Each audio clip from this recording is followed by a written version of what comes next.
"Do you know who I am?" he shouted. Everyone went silent. Every eye in that glossy boardroom turned to me, a woman he'd just dismissed as a detail person. I didn't raise my voice. I didn't have to. I slid my business card across the table, straight into the hands of the lead investor. 10 seconds later, the same question that had dripped arrogance from his mouth came back to crush him. "Actually, son, do you know who she is?" If you've ever been talked over, underestimated, so watch this video till the end. You're going to love how it all unfolds. We upload daily office justice and corporate revenge stories straight from real workplaces where karma has the best attendance record. So make sure to hit that subscribe button, turn on notifications, and never miss a single story of poetic payback. And when it's over, drop a comment and tell us which part hit you the hardest, the one that actually made you feel it. There's a strange kind of silence that settles over a life built on competence and restraint. You learn to speak through results, not noise, to let your work win the arguments that words can't. That silence was my power, until it almost cost me everything.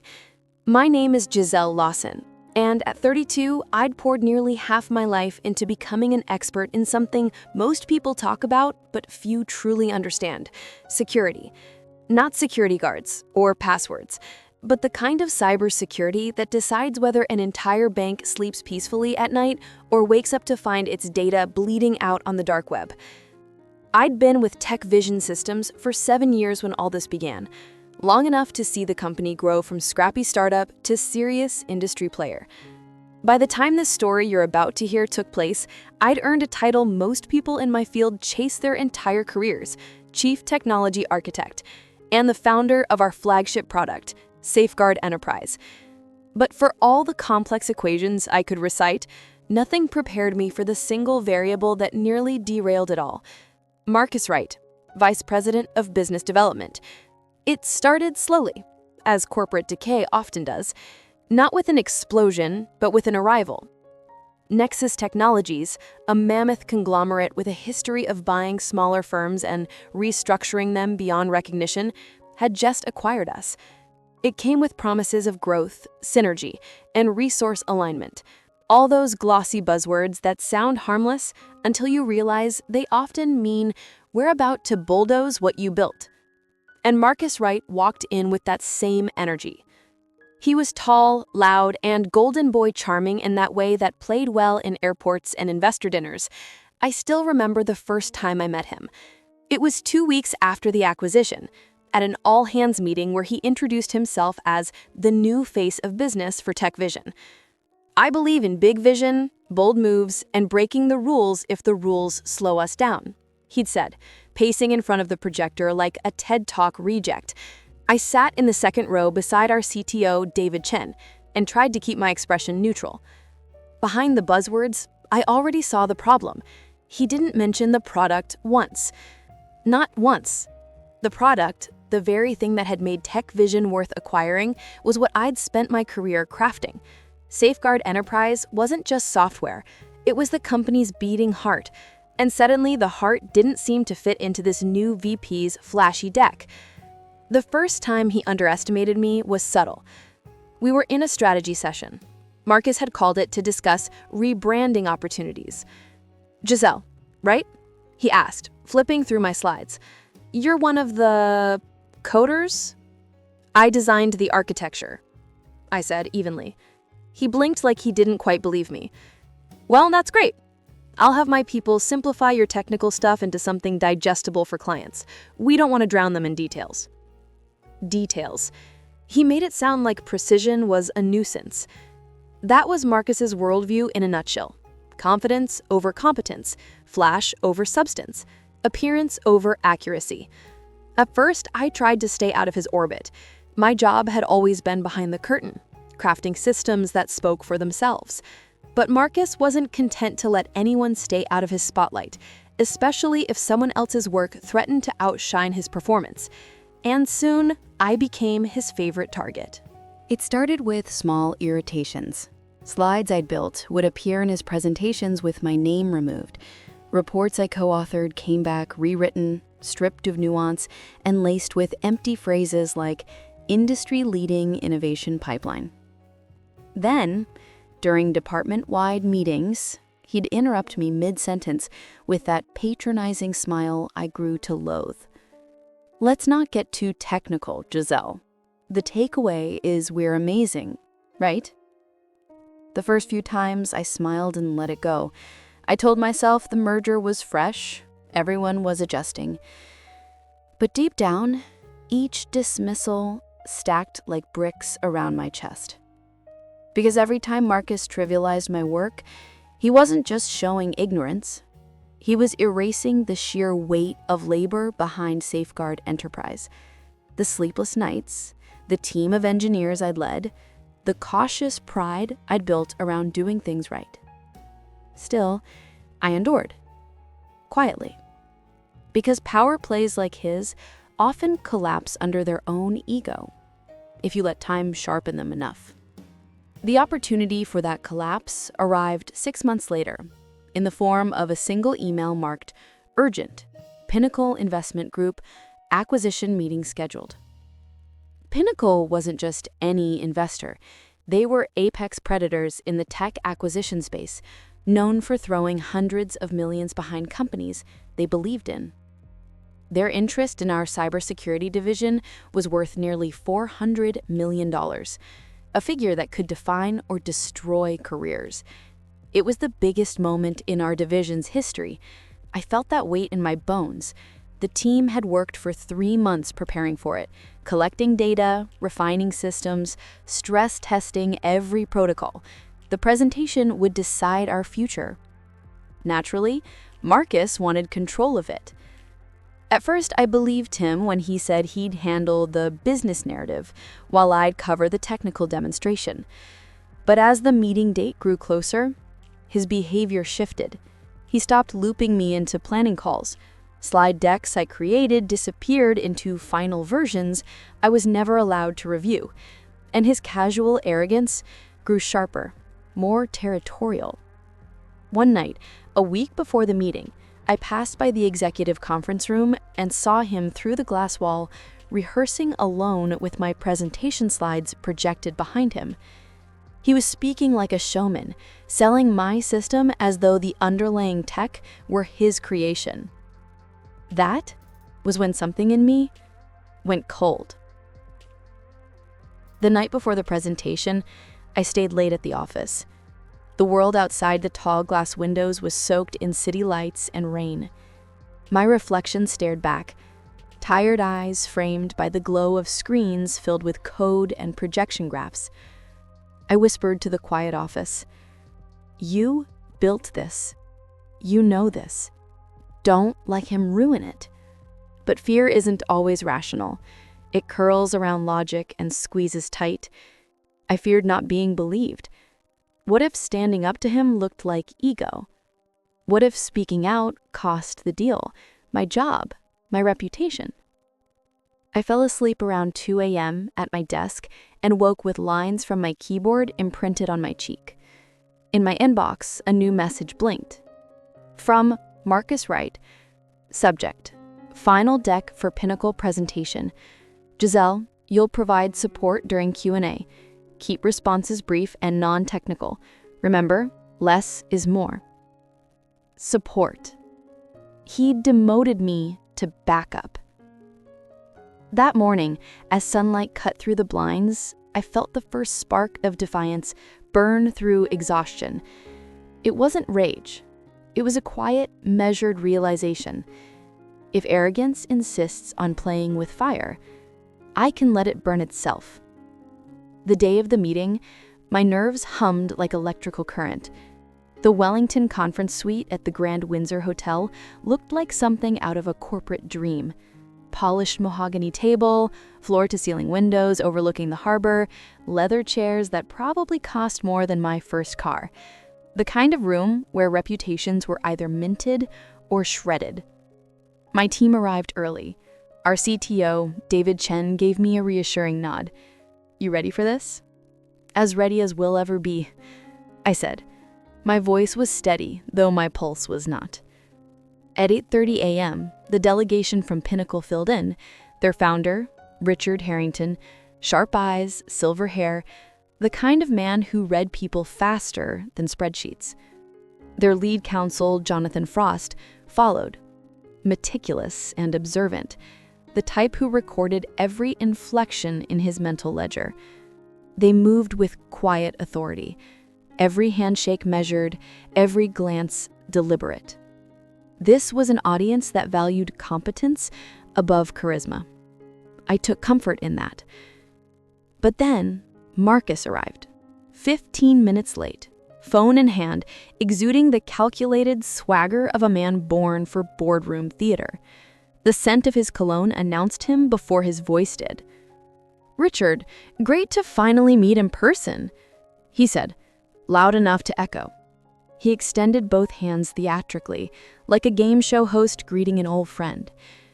I saw Richard's polite smile waver, just for a heartbeat. Marcus launched into introductions, his energy loud and performative.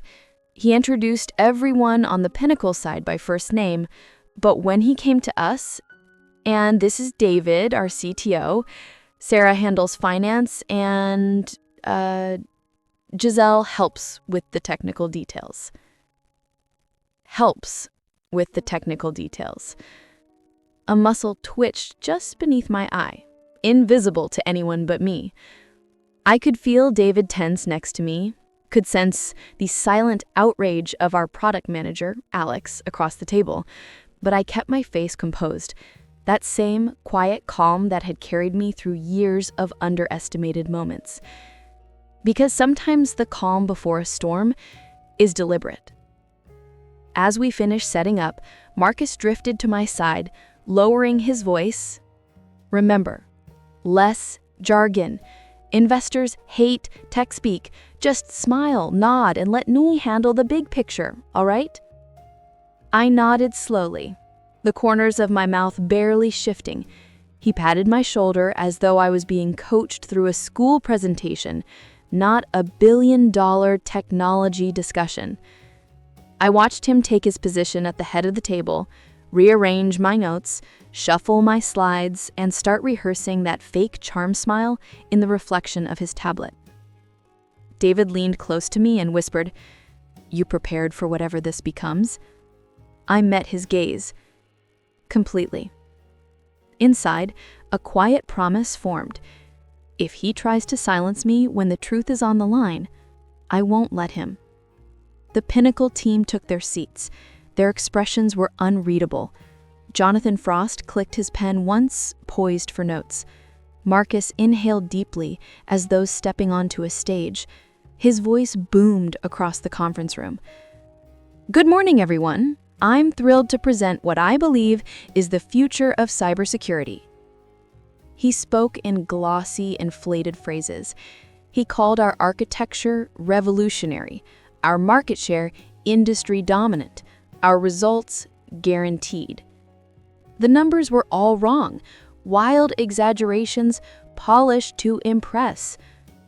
I caught Jonathan's sharp glance toward me. He was noting the discrepancies already. I discreetly slid Marcus a note correcting one of his claims. He ignored it. Again.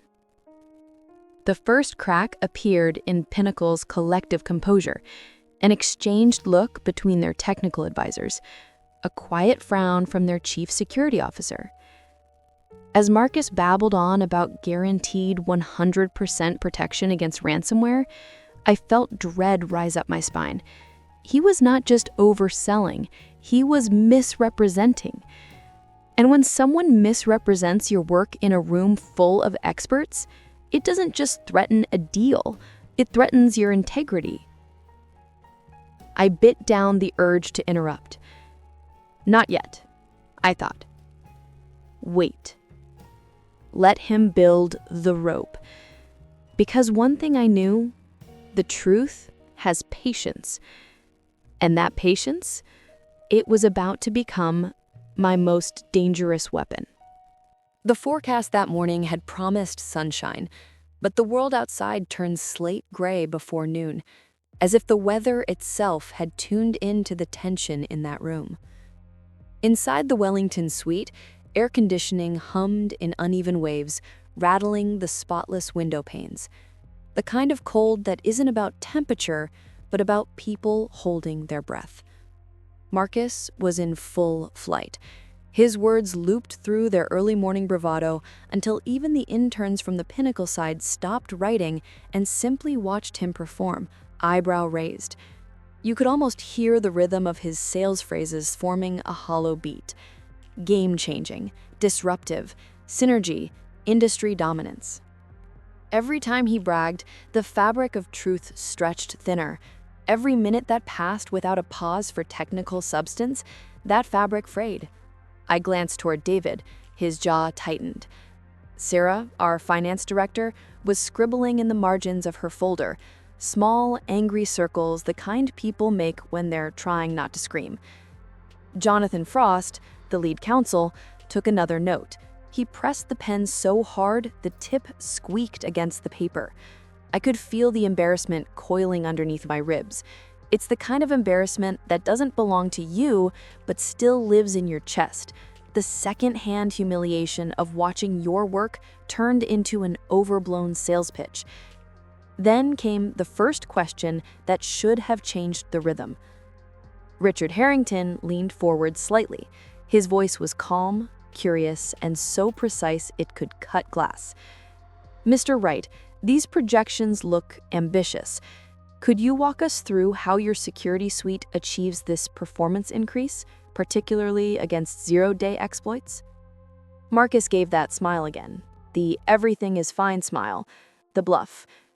Sure. Well, Richard, we've designed adaptive encryption that can identify and stop threats before they reach a system. Adaptive encryption. The phrase didn't even exist in our documentation. My stomach clenched. It wasn't just technically wrong, it was meaningless marketing mush. He was inventing fiction in real time. I opened my mouth, hesitated. My internal monologue turned into rapid-fire calculations. Interrupt now and humiliate him? Let it go and risk the deal? Which does less damage? He kept going. We also guarantee total protection. That's our commitment. Jonathan stopped writing. Total protection, meaning what exactly?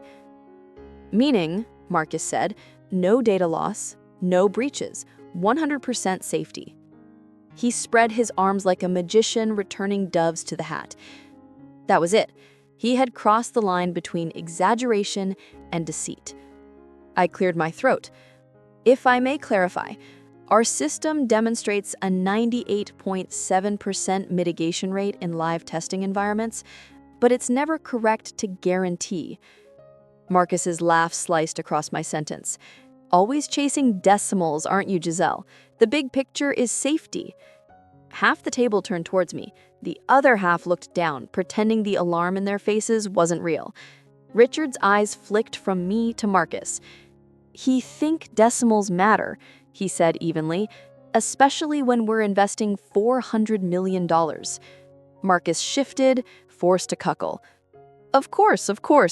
Giselle here always ensures the details line up perfectly. She's our little walking calculator. The patronizing tone hurt more than the words. I felt heat in my cheeks, but I didn't flinch.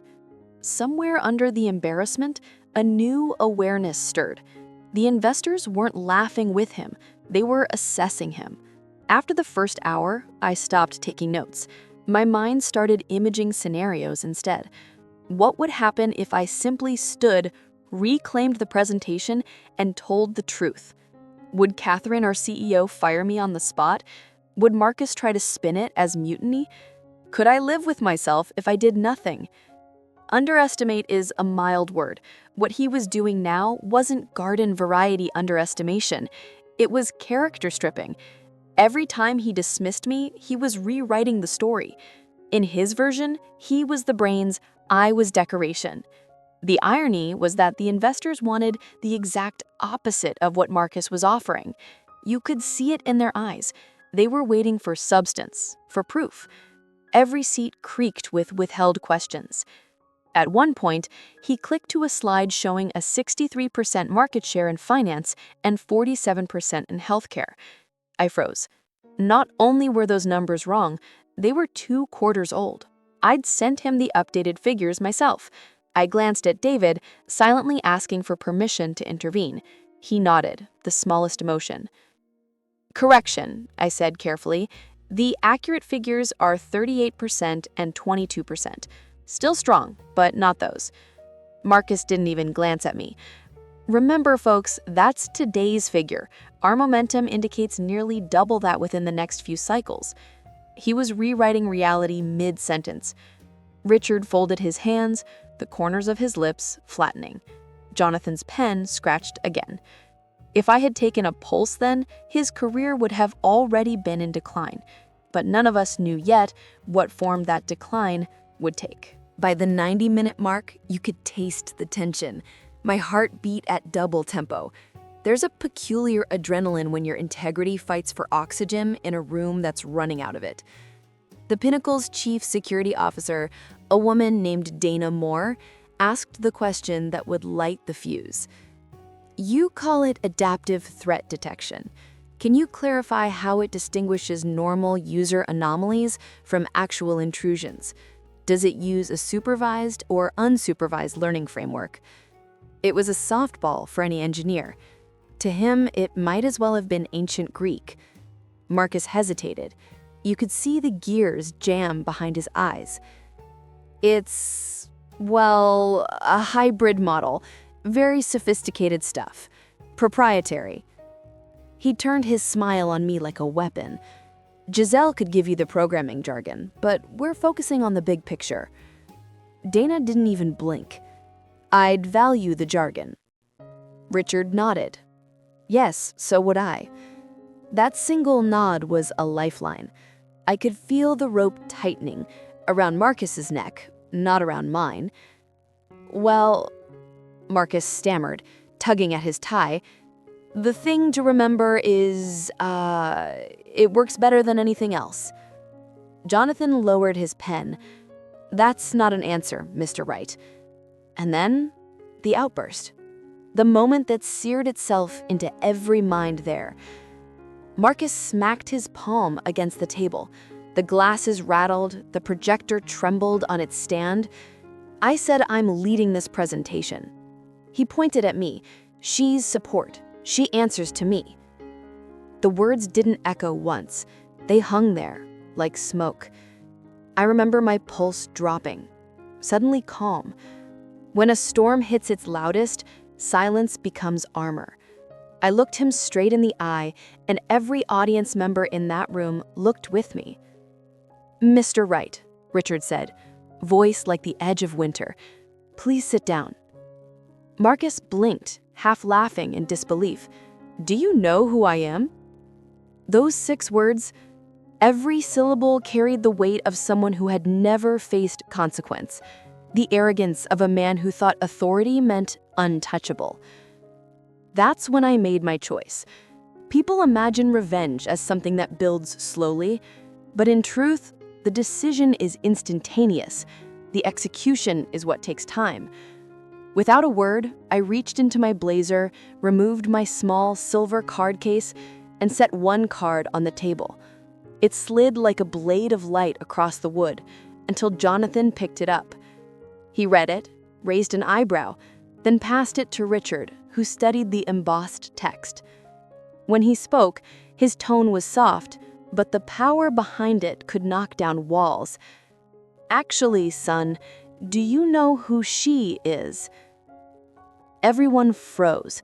Marcus's face drained of color. The shift of authority in that moment was almost physical. You could feel it, like a current moving through the room. Richard gestured lightly toward me. Miss Lawson, if you please, answer Ms. Moore's question. I stood. My knees felt steady for the first time that day. Of course. What followed wasn't defiance. It was correction wrapped in composure. I explained the hybrid learning models, the anomaly parameters, the continuous recalibration loops that differentiate benign irregularities from actual threats. As I spoke, Richard's neutral expressions softened into genuine interest. The advisors started taking notes again. this time eagerly.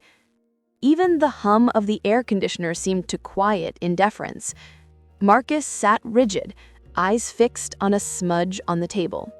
The hours after that meeting moved in slow motion, marked not by time, but by adrenaline withdrawal. We'd stepped out of the Wellington suite into the golden glow of late afternoon, yet I felt hollow, like someone who had survived an explosion she didn't intend to cause. My palms still tingled with residual tension. Every word of that presentation echoed in fragments down my spine. David caught my eye as we passed the marble elevator lobby. "You were flawless," he said softly. "If you hadn't stepped in, we would have lost them." I gave a small, clinical smile. We didn't lose them, but Marcus did. The elevator doors closed between us and the rest of the staff's nervous chatter. Inside the mirrored box, I saw my reflection, tidy blazer, controlled expression, and eyes that looked 10 years older than they had that morning. For the first time, I allowed myself to feel what had really happened, righteous, exhausted anger. Marcus had strutted into a room filled with proof of our work and tried to rewrite our entire history. He'd turned months of labor into a vanity performance. And though I'd restored some truth in that room, I knew people like Marcus never stopped at humiliation. They regrouped, they retaliated. When we returned to TechVision, the buzz was immediate. People love a spectacle, and news travels faster than passwords in office corridors. By the time I reached my desk, I could feel eyes on me, some gleeful, some sympathetic, most stunned. Sarah from finance popped her head over the cubicle wall like an excited reporter. "Please tell me the part about the business card is true." I allowed myself a weary grin. Completely true. She exhaled sharply. "You're a legend already. Half the office wants to buy matching card cases." I wanted to laugh, but a part of me stayed alert, scanning for backlash. "Where's Marcus?" I asked. "His office doors closed. He went straight there after you all came back." Sarah's voice lowered. He looked like he'd swallowed a lemon. That image helped my nerves more than caffeine could. I spent the rest of the afternoon rechecking figures, compiling the technical summary that Richard Harrington had requested. It wasn't just professionalism, it was self-protection. Paper trails matter when storms brew. Around 5, as the building quieted down, David stopped by my office. The lines on his face had softened from stress, replaced with cautious approval. Word is Richard Harrington already called Catherine. He was impressed and concerned about Marcus's behavior. My fingers paused on the keyboard. That was fast. You impressed him faster. He hesitated before leaving. Be ready tonight. I think this isn't over.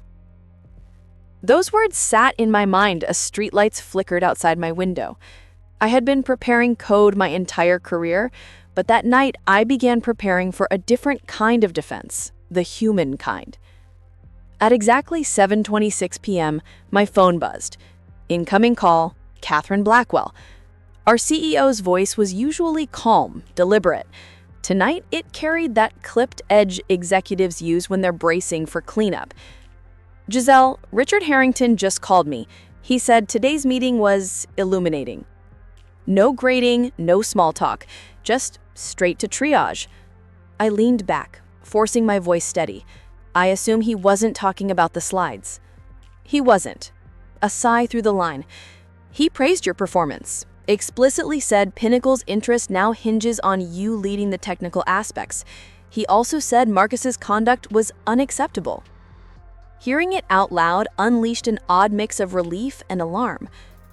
Does Marcus know? Not yet, but he will after tonight's executive call. A long silence stretched between us, thick with unspoken calculations. Catherine finally added, I want you on that call. You'll answer questions about the product. Do not engage Marcus unless addressed directly. Understood.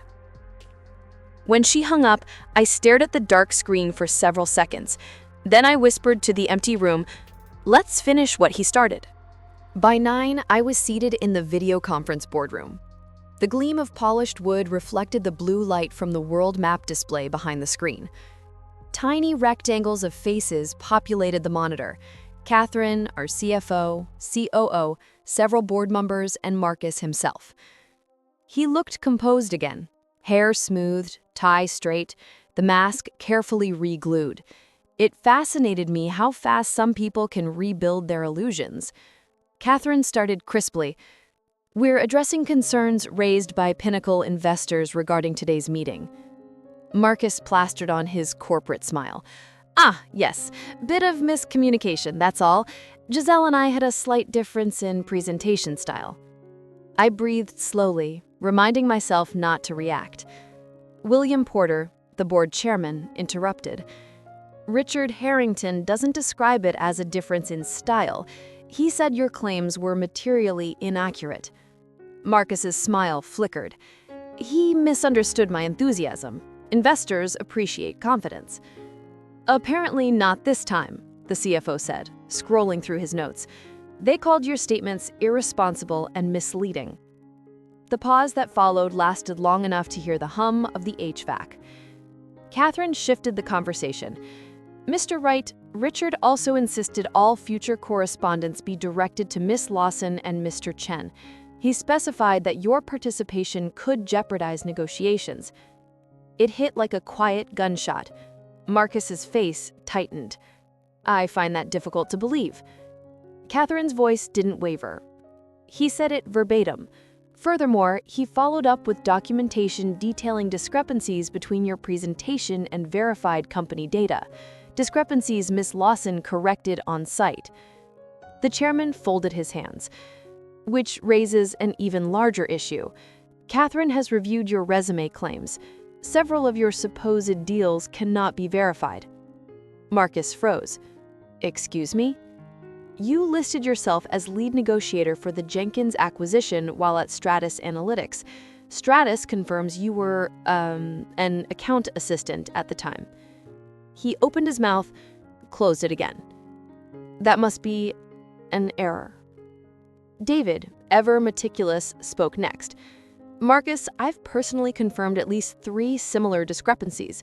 You've been inflating accomplishments since day one." The gravity of the moment sank like iron into the room. I sat very still. My heartbeat was steady now, not from shock, but from certainty. The truth was finally louder than his voice. William Porter concluded, "We'll convene tomorrow at 8 a.m. to determine formal action. Mr. Wright, I recommend you prepare a statement." The meeting ended abruptly, screens winking out one by one until only my reflection remained. It's strange how vengeance doesn't come with fireworks. That night, I drove home through an empty city. Neon reflections slid over my windshield while my thoughts replayed the meeting on a silent loop. People imagine revenge as satisfaction. What I felt was quieter, responsibility mixed with exhaustion. Marcus had sabotaged himself. I'd merely refused to lie for him. But it still felt heavy, like holding a lever that redirects water from a bursting dam. When I got home, I kicked off my heels, collapsed on the sofa, and finally allowed myself to breathe. My cat, Bite, jumped onto my lap, purring like static through the silence. At 11:57 p.m., my phone buzzed again. Sarah texting from the office. "Sarah, heard what happened. CFO's furious. He's auditing Marcus's past proposals. You good?" Me. "I will be. Tomorrow will be interesting." Sarah. "Word is security's on standby for the board meeting. Thought you'd like that visual. Wink." I smirked in the darkness. Not the gloating kind, just quiet acknowledgement of poetic justice taking shape. By sunrise, the company cafeteria looked more like a press room than a breakfast line. Rumors moved faster than caffeine. Phrases like resume fraud, investor complaint, and emergency review floated between coffee cups. I kept my routine simple. Black coffee, oatmeal, composure. When you're on the verge of power shift, the smallest slip becomes ammunition. At 8 sharp, we gathered in the executive boardroom again. Same chair I'd occupied the night before, but now the energy was completely different. Catherine entered first, followed by William Porter and the legal counsel. the faint scent of tension mixed with expensive cologne. Marcus arrived last. His confidence had cracked around the edges. The charm was gone, replaced with a rigid smile stretched too tight. William began without preamble. "Mr. Wright, during our review, we uncovered multiple misrepresentations in your employment record. Additionally, today we confirmed that at least one partner institution considered legal action over misleading claims during prior negotiations. Given these findings, the board has lost confidence in your ability to represent this company." Marcus's knuckles whitened around his pen. "You can't base firing decisions on hearsay." Catherine slid a folder toward him. "It's not hearsay, Marcus. It's documentation." He flipped through the pages. Emails, cross-referenced deal reports, LinkedIn relations. The sound of paper turning was almost theatrical, like the shuffling of an obituary being printed. "You're asking for my resignation?" His voice cracked on the last word. William's tone was final. "We're giving you the opportunity to resign." He looked around the table, searching for sympathy in each face, and finding none. His gaze landed on me. For a splintered second, I saw raw disbelief. How could someone so careful, so quiet, undo him? He exhaled sharply and muttered, "This company never appreciated visionary leadership." Then slowly, he pushed back his chair and walked out. No dramatic slamming door, just silence and the faint click of expensive shoes fading down the hall. Catherine waited until the door closed before she spoke again. "Miss Lawson," she said, and the tone softened. "It seems we owe you an apology and some overdue recognition." I blinked. "That's not necessary, ma'am." "It is," she insisted. "You acted with integrity under pressure. Pinnacle wants you heading the technical integration.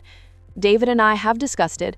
We're recommending your promotion to Vice President of Technology and Innovation effective immediately." For a moment, I was stunned. It wasn't the title that stunned me. It was the weight of vindication. David gave me that small, proud smile of his. "You earned it." The board approved the recommendation unanimously.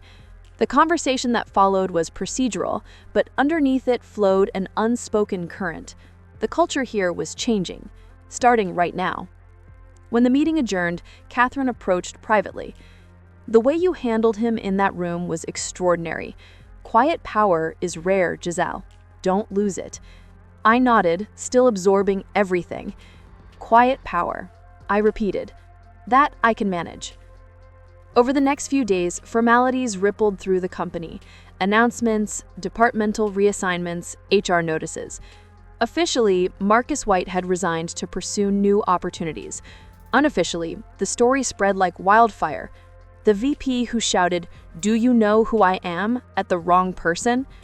My inbox filled with messages from colleagues across departments, most containing variations of "thank you" or "finally."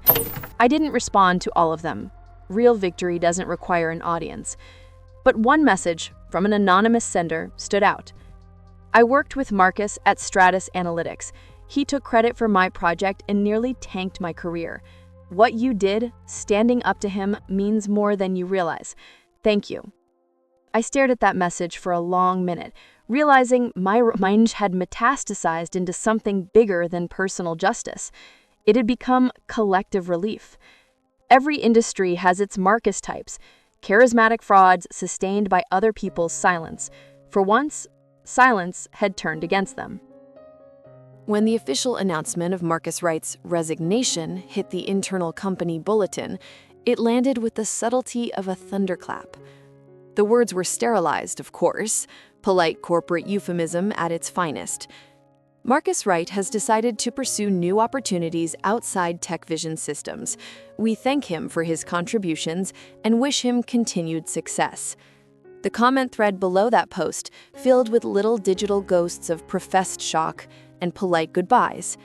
But behind the winking emojis and rehearsed niceties, something seismic had shifted. For the first time in years, people in our division were breathing freely. Engineers joked openly again. Meetings no longer felt like theater rehearsals for Marcus's next performance. The hush of permanent second-guessing was gone.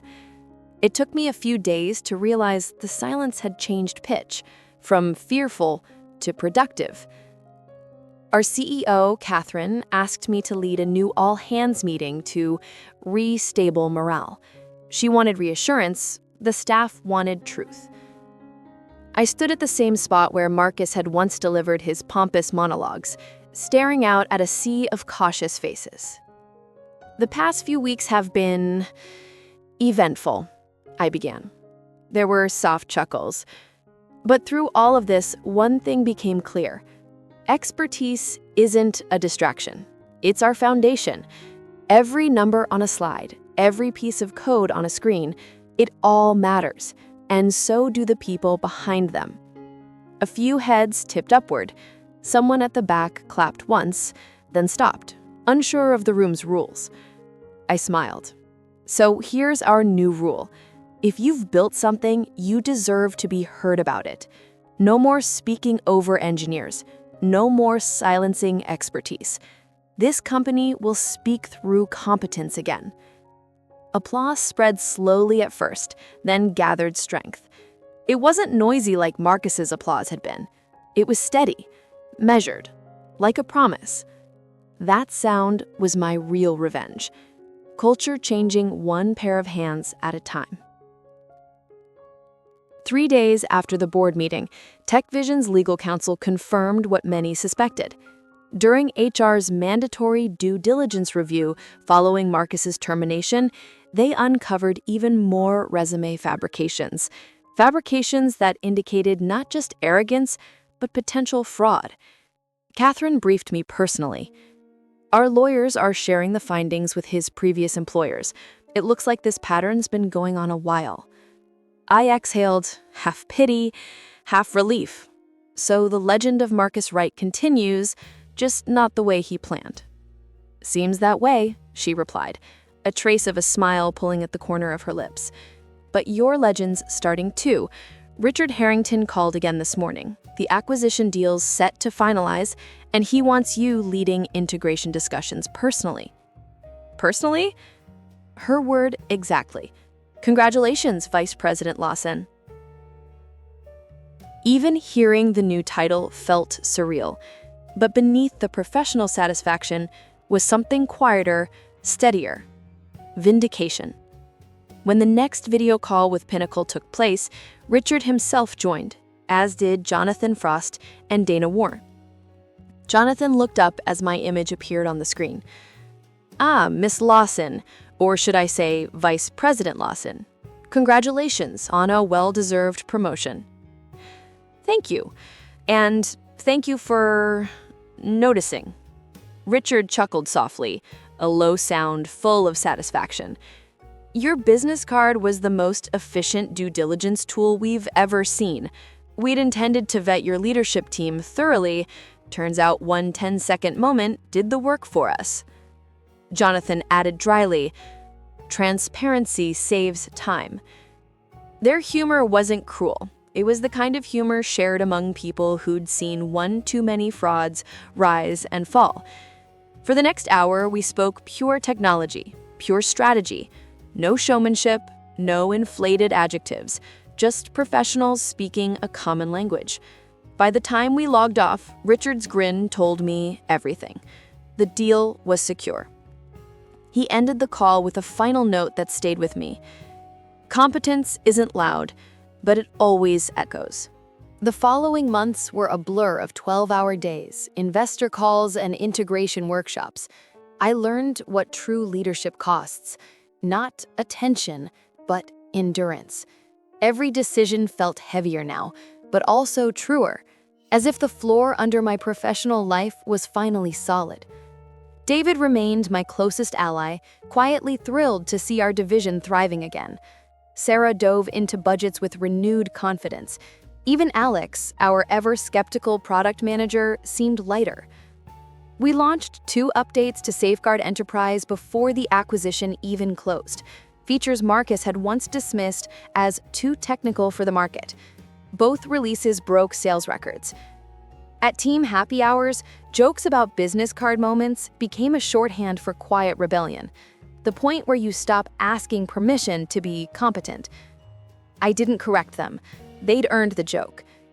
News of Marcus's downfall spread through the industry like gossip tends to, filtered, exaggerated, and yet somehow accurate at its core. He tried to pivot quickly, posting a long, self-pitying essay on LinkedIn about toxic corporate politics and resistance to bold leadership.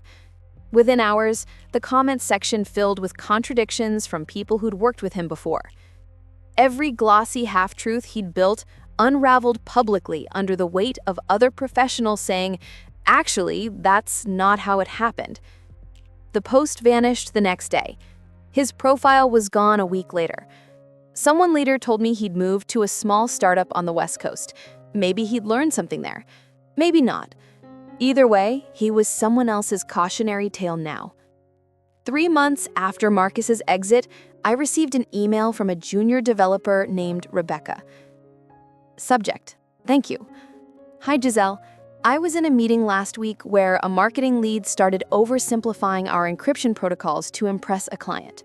Normally, I would have stayed quiet, but I remembered your business card moment. I spoke up, politely but firmly, and clarified the facts. The client thanked me afterward.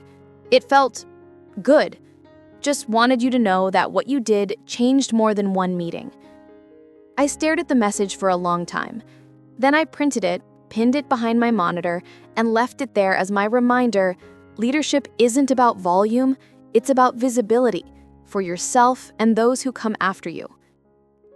A year after that infamous meeting, Pinnacle hosted a celebration in Boston to mark our merger's anniversary. The ballroom overlooked the same harbor visible from that conference suite where it had all unfolded. Richard's speech was brief, humble, and, ironically, decibel levels lower than Marcus's meeting had ever been. When he invited me to speak, the applause felt surreal. I stood before hundreds of employees, my team, our investors, new colleagues from Pinnacle, and realized the story wasn't about one man's downfall. It was about the culture that grew from it. I began simply. I said, "Success in technology isn't about who speaks the loudest, it's about who tells the truth when it matters most." I felt the room quiet with the kind of respectful stillness you can't manufacture. It took a moment of humiliation and honesty to remind us all that results don't need exaggeration. They just need courage. Real courage isn't shouting. It's sliding your business card across the table and letting integrity do the talking. Applause swelled. Steady, proud, authentic. Somewhere in the audience, I saw Rebecca cheering and thought, that's the point. Late that night, when the celebrations had blurred into laughter and music, I slipped out onto the terrace overlooking the city. The harbor lights shimmered like a coat of their own, thousands of small signals forming one stable glow. I thought about Marcus for the first time in months, not with anger, just observation. He had tried to own a narrative built by others and been destroyed by its truth. That was the lesson every person in ambition's orbit eventually learns. Arrogance ages faster than competence. I kept hearing Richard's words echo in the back of my mind. Competence isn't loud, but it always echoes. I smiled. Guess the echo's still going. In the end, my greatest revenge wasn't Marcus's termination, or my promotion, or even the deal's success. It was this: walking into conference rooms where young analysts now spoke up, being asked hard technical questions because people trusted I'd answer truthfully, seeing integrity become contagious. Revenge gave me closure. Authentic leadership gave me peace. And if I'd learned anything, it's that quiet power doesn't need spectacle. It just needs one steady hand and a card sliding across the table. The rest will take care of itself. If that story gave you chills or a little spark of satisfaction, don't forget to smash that like button and subscribe for more real-life office justice and corporate revenge stories we post every day. Tell us in the comments, what was your favorite moment? The one that made you go, yes, that's what he deserved. And remember, In every office, truth might whisper, but karma types in bold.